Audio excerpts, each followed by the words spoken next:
तो अभी मैं आ गई हूँ जीटीटी टेस्ट कराने के लिए। जैसे कि आप लोगों को पता है कि डॉक्टर ने फिर से डॉक्टर फिर से लिखे हैं जीटीटी टेस्ट के लिए, क्योंकि बेबी की ग्रोथ थोड़ी ज़्यादा है। तो उन्हें थोड़ा डाउट है कि ऐसे सिर्फ अगर ब्लड शुगर ज़्यादा होगा तभी ऐसा होता है केस में। तो इसलिए आई हूँ फिर से जीटीटी टेस्ट कराने के लिए। अभी फ़िलहाल फास्टिंग के ब्लड देने के लिए आई हूँ। तो चलिए चलते हैं। फिर ग्लूकोज पीने के 1 घंटे के बाद देना है ब्लड, फिर उसके 1 घंटे के बाद देना है ब्लड।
तो अभी मैं ब्लड दे के आ गई हूँ। मतलब 3 बार ब्लड ले लिए, 3 बार नहीं 5 बार लिए, क्योंकि मुझे लग रहा था सिर्फ जीटीटी टेस्ट के लिए डॉक्टर बोले थे, लेकिन डॉक्टर जीटीटी टेस्ट के साथ साथ और भी 3-4 टेस्ट लिखे थे, जिसके लिए 5 बार ब्लड देना पड़ा। मतलब फास्टिंग में 3 बार, फिर 75 ml ग्लूकोज पीने के 1 घंटे के बाद फिर से 1 बार, फिर उसके 1 घंटे के बाद फिर से 1 बार। तो टोटल हो गया 5 टाइम्स। तो 5 बार ब्लड ले लिए। तो देखते हैं रिपोर्ट। आई जस्ट होप कि सही आए।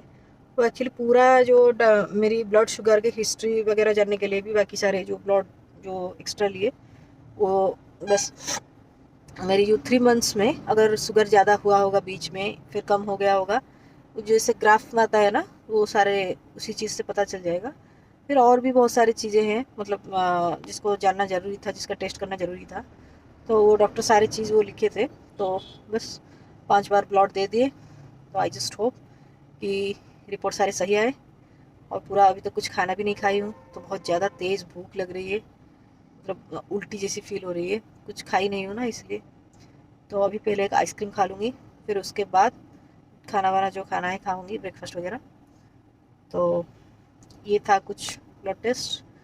तो आई जस्ट होप कि उसकी जो ब्लड टेस्ट की रिपोर्ट बाकी सारी चीज़ सही आए बस।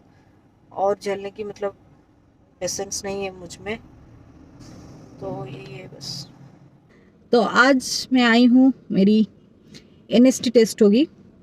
वो क्या है, किस लिए कराते हैं, कैसे होता है, ये सब मैं टेस्ट के बाद ही आपसे डिस्कस करूँगी।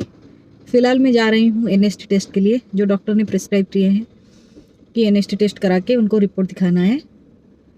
वो डिलीवरी से पहले होता है, और किसी किसी का मतलब कब होता है, आपके हेल्थ के कंडीशन देख के ही आपके जो डॉक्टर है वो आपको प्रिस्क्राइब करेंगे कि एनएसटी टेस्ट कब कराना है। ये एक्चुअली बेबी के मूवमेंट जानने के लिए एक ग्राफ जैसा निकलता है, और डिटेल में मैं आपको टेस्ट के बाद ही आपके साथ डिस्कस करूँगी डिटेल में। तो चलिए चलते हैं टेस्ट के लिए, फिर आपसे मिलती हूँ टेस्ट के बाद। तो फ्रेंड्स, अभी मैं एनएसटी टेस्ट करा के आ गई हूँ, और सब कुछ ठीक था, सही था। एनएसटी टेस्ट का मतलब ये होता है कि नॉन स्ट्रेस टेस्ट बोलते हैं। एनएसटी का फुल फॉर्म ये होता है। ये ड्यूरिंग प्रेगनेंसी होता है, और कब कराना है ये आपके डॉक्टर प्रिस्क्राइब करेंगे। जैसे कि मेरे डॉक्टर अभी मुझे बोले थे कि अभी मुझे कराना है एनएसटी टेस्ट। तो आज मैं जाके एनएसटी टेस्ट करा के आई। तो डॉक्टर बोले कि रिपोर्ट देख के बोले कि सारी चीज़ सही है। एनएसटी का टेस्ट का मतलब इसलिए होता है ताकि बेबी के जो हार्ट बीट्स है वो उससे रेगुलेट करते हैं, और जो बेबी के मूवमेंट्स होते हैं, बेबी ठीक से मूवमेंट हो रहा है कि नहीं और किक करता है कि नहीं, ये मॉनिटर करने के लिए ये टेस्ट होता है।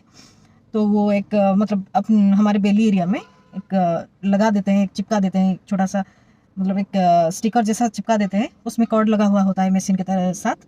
तो उसमें मॉनिटर होता है और मुझे एक रिमोट जैसा एक छोटा सा दिए थे, बट जिसमें एक बटन था, और मुझे बोले थे कि जब भी मुझे बेबी किक करेगी तो मुझे वो बटन दबाना है, तुरंत एक बार बटन दबा के छोड़ देना है। जितने बार भी बेबी किक करेगा, जितने बार भी बेबी किक करे, मैं उतनी बार वो बटन दबाऊँ। तो उस हिसाब से वो एक ग्राफ निकल के आता है उस मशीन से कि हार्ट बीट होता है और एक बार किक होता है, ऐसे ग्राफ निकल के आता है। तो उस ग्राफ से पता चलता है कि बेबी के मूवमेंट कैसा है, सही है या नहीं है, और फ्रिक्वेंट है कि नहीं, और बेबी एक्टिव है कि नहीं। तो मेरी तो सारी की चीज़ सही थी, ठीक ठाक थी। चलो ये तो एटलीस्ट सही था, ठीक था। तो बाकी दिखाएंगे फिर। डॉक्टर विजिट है मेरे, तो वो प्री डायबिटिक जो डिटेक्ट हुई थी मेरी, तो उसको मॉनिटर करने के लिए वो डॉक्टर मुझे बोले थे कि 7 डेज 1 वीक तक मुझे डेली 4 बार ब्लड टेस्ट कराना है। बिफोर ब्रेकफास्ट एम्प्टी स्टमक में 1 बार ब्लड टेस्ट कराना है, और ब्रेकफास्ट खाने के 2 घंटे के बाद, और लंच खाने के 2 घंटे के बाद, और डिनर खाने के 2 घंटे के बाद। ऐसे करके मुझे दिन में 4 बार ब्लड टेस्ट कराना है।